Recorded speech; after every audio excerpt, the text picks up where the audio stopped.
Extinguish the cigarette and finish the cuppa. Then go back into the kitchen to fix up another. Flicking switches on the kettle and toaster while the cat's on the sink licking the dishes which are already left over. And so it continues in the thoughts of every day. High on drugs, consuming in every sort of way. Something like an anti-Sabbath trapped by the habits. Crack addicts, hippies smashed on acid, and the masses attracted by fancy packets. Stupid game shows convincing people they're in control of the game. Juxtapose the images of hopelessness and pain, and the hopeless DNA in words which flow from the brains of journalists consuming copious loads of cocaine. I always liked rhymes. I liked listening to Dr. Seuss when I was a kid. Not listening, but reading Dr. Seuss books, you know, like Cat in the Hat, and that, and I always loved rhymes. And then also social consciousness. So like when I was 15 and I was looking for some sort of identity, and I tried listening to heavy metal, and I tried getting into indie music and reading NME, and then I got a Wu-Tang tape, and that was that really. It was all about hip-hop. I mean, I think it's important to try and be comical and mix it up really. If you're comical, people are going to be more it's more accessible, and people like receive it, and people always enjoy laughing, so if you can have that. But they're just Dr. Seuss I like because of the rhymes really, and that I just love rhymes.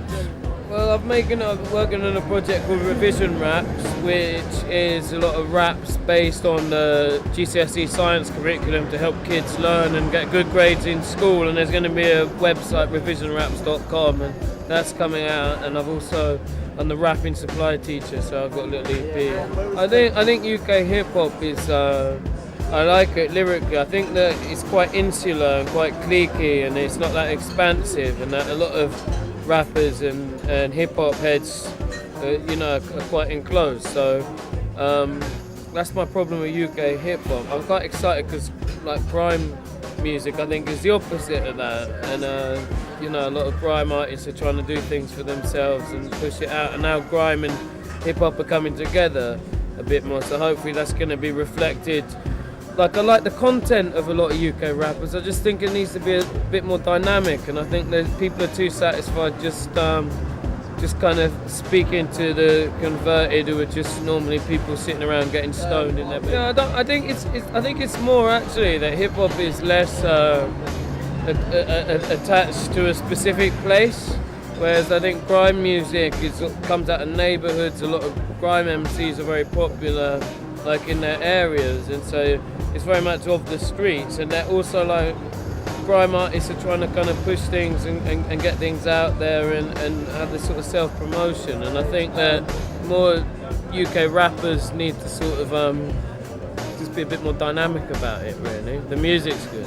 Well, I'm trying to get like some UK rappers and people to do revision raps and to help me with my project. So like the person that I think is at the top at the moment is Gigs, and a lot of people hate him or aren't really into him, but he's he's pushed it out there and he's done it himself, and he's hugely popular amongst the kids, and that's who they listen to. So like, I reckon that if I could do something with Gigs, I'd be pretty happy about my position in life.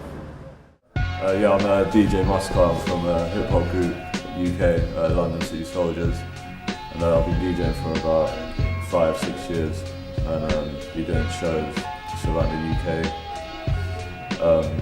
Work with MCs, like female vocalists, produce hip hop as well. Just like make beats in my house, like standard stuff. I've studied music for 3 years at college, finished. I'll have a knowledge of the business side of it, is what I'm hoping to do further on. Yeah, I met Killa through one of the rappers called MC Wilder in my hip hop group, and it was like just a good chemistry to meet him, and then he just wanted a DJ, and I was just like, yeah, I'll do your shows for you, man. And he was like definitely up for the taking, really. Well, I grew up with like stuff from New York, Brooklyn. I was really into just instrumental based stuff, and just to put it simply, I grew up with like dub, reggae, dancehall, like just stuff that had parts of the hip hop element that you wouldn't like notice if you listen to it. So I enjoyed other music, but hip hop was the base, the core part of it. Well, grime is a it is a powerful music to like, especially like youth culture in London, like all over the UK even. Like, but there's differences, but it's just like Grime's taking stuff from hip hop and then it's just built like a commercial side of it. So it's grime and hip hop do relate, but hip hop's a culture. Grime's just, to me, it's just kind of another type of music that's gone big. It's like, say drum and bass and dubstep, they're almost, you know what I mean, doing that same. Yeah, it's like an urban kind of thing. Yeah, that's it. It can be, but there's so much music in London. For the future, I just want to just make music, give it to other producers, other rappers, labels, just shows.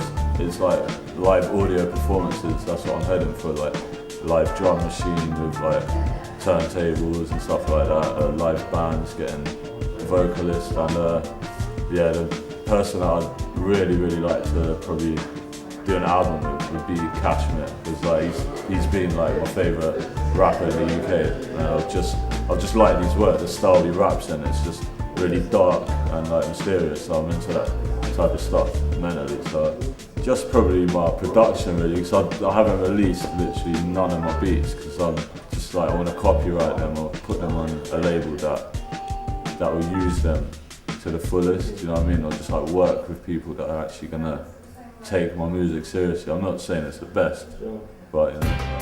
I'm MC Killa. Been rapping since I was about 13 years old. Was born in Finsbury Park, lived in like London, the countryside, in Nottingham for a bit as well. Influences from music, I suppose. That's what got me into rapping, was just the pure energy of listening to hip hop sort of in the early 90s. Just sort of gave me, you know, I always liked the English language itself, and hip hop's a beautiful tool to sort of exercise it in a proper way, you know. It hasn't been done completely like that every time, but it is a form of expression, and it's something that suited me the most. Well, the album's called Mind of a Terrorist, which is basically the name is comes from the capital of Tehran, but I'm fusing it with the word terrorist because half of my family's from Iran, and you know, through my whole life really, the Middle East has been under scrutiny for this, that and the third, and I feel that a lot of this kind of political nightmare that's been happening for such a long time, people in these parts of the world are getting sort of labelled, you know, as one and the same. So half of the name comes from me just wanting to sort of get in touch with my roots a little bit about where I'm from. Well, I just did a thing with Mr. Manage on his album. I haven't got anything on myself because the album came out probably end of November. So, well, for the future, I want to do an EP next, and I want to sort of base it on sort of collaborations with other people. So working with sort of some decent producers, and to be honest, you know, I'm not really focused on anyone in particular, but you know, I meet people along the way. There's a few people that I'm interested in. I'm not really sort of focusing on any particular person. I just want to work with people who are good and who enjoy what they do, you know. Contact Me started out in London with me, Hieronymus Bosch, who ain't here tonight, and Jimmy Wagwan, who ain't spitting anymore, but he's about to make a comeback. I moved down to Brighton and I met this motherfucker, Mr. Key, right here. And he introduced me to Dirty Dyke, who introduced me to Ed Scissortongue. So it's a 5-man crew right now.